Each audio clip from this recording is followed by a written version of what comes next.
Folks, today we're going to look at speeding up a video and playing around with different things like that. So if we go into speed, you can move along the speed there. So this goes all the way at 16. You can also mute the audio because when you speed up the video, it speeds up the audio as well. So if we go onto there and go to speed, you can watch this video and see how fast it is.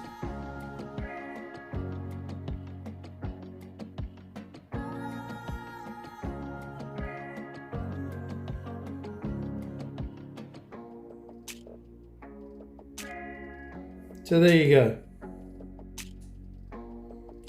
That's the video on speed.